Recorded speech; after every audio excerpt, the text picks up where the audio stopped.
And Engineer Reyne Ugay. So si Engineer Ray po sa engineering and operations siya ang head.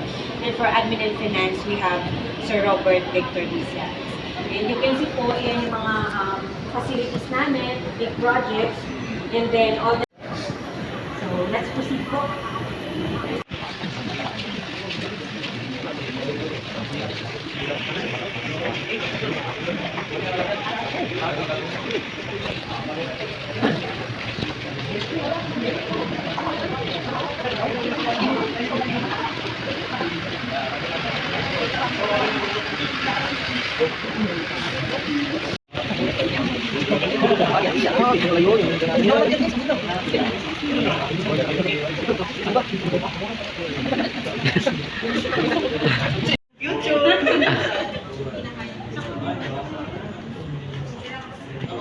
Ang daming gas din na yung bus mo.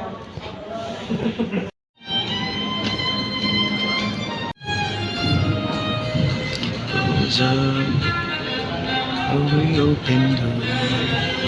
Itaas ka touch. Ikaw, inan ako si Dan. Hindi ako lumaas.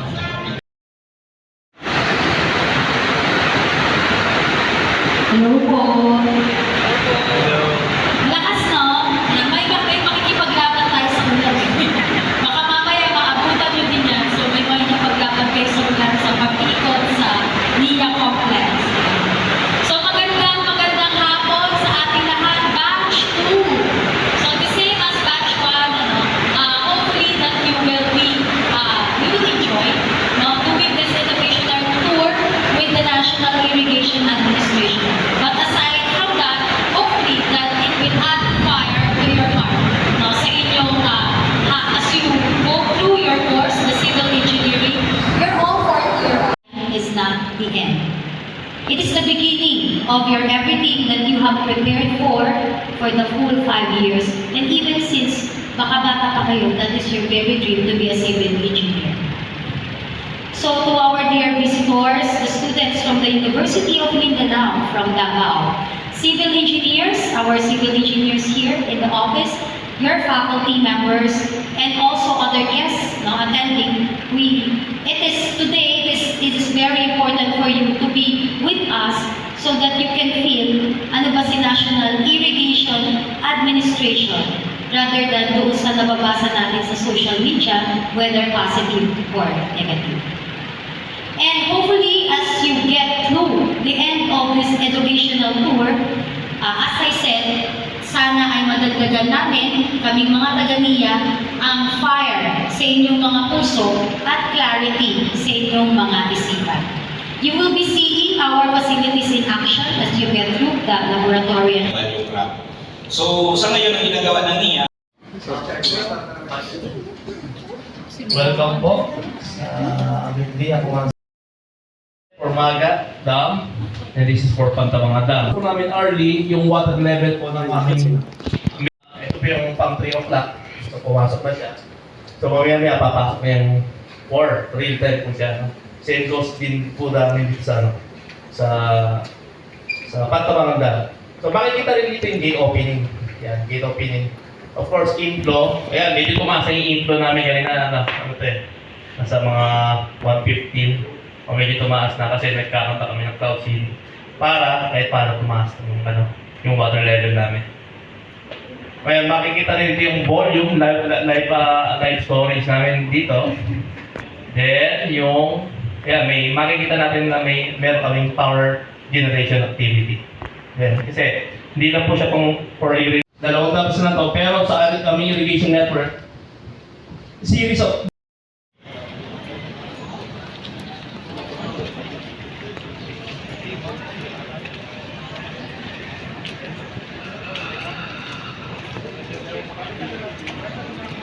Test namin na quality is more of yung water and soil quality.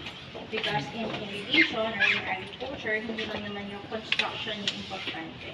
Also, importante din yung water na dinideliver natin sa mga farmers natin ay specific wavelength na natatanging para sa kanya. That way, you can know how many metals yung specific na hinahanap mo are there and kung anong mismo metal yung gusto. Okay. So, hindi rin yung chemical analysis kasi pwede mo i-disperse air. Kailangan gagawin mo siya sa loob ng filter. Ano ba ginagawa ni Kimber? Hinigutin niya pataas. Pero hindi lang niya yun basta ilalabas ha. Sa eye lang ba pwede magkaroon ng spillage? Hindi, di ba? Pwede siya sa katawan mo, sa paa, wherever. Kaya laging meron, dapat na emergency shower. Any volunteers? Mga ganyan. Ganyan yan. So, in laboratory kasi or in chemistry, since ang analysis dito masyadong maliliit yung sukat na tinutuhan natin, kailangan yung water natin ay very malinis. So kaya, hindi pwedeng ang gagamitin lang natin yung distilled water, yung mineral water, hindi yun gagana. Kasi magkakaroon tayo ng interference na sa mga analysis na ginagawa natin. So in this case, in this laboratory, we have our own filtration system. Disclaimer, kahit na ito ay may filtration system and definitely malinis na malinis, walang ions, pag wala ng ions ng tubig mo, hindi na siya drinking water quality. So, hindi mo siya pwedeng inumin. Okay? Tapos, Okay. ito, this is a water bath. Familiar sa water bath? Papakulo, ano? Magpapakuluan naman yung tubig dito. Anyway, and sometimes I think you're familiar with drying. Di ba nagdadry kayo ng mga soils? Yes. Chemical testing. In some cases, in this case, in an incubator, the temperature inside is 20 degrees Celsius. Why? Kasi meron tayong mga analysis to which nire-require natin na yung mga microorganisms or bacteria inside. Sige, eto. Para sa Sa course analysis. Segregate The sizes of sizes. Okay, so tama naman. No? So per C, iba-iba yung kanilang.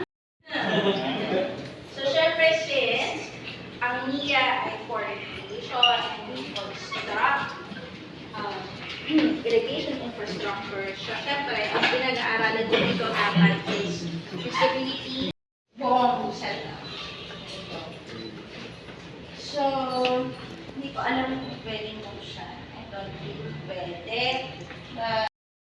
Regarding sa sa material testing, habang wala kasi si wala si sir. Kung kaya ko masagot, try. Huwag niyo lang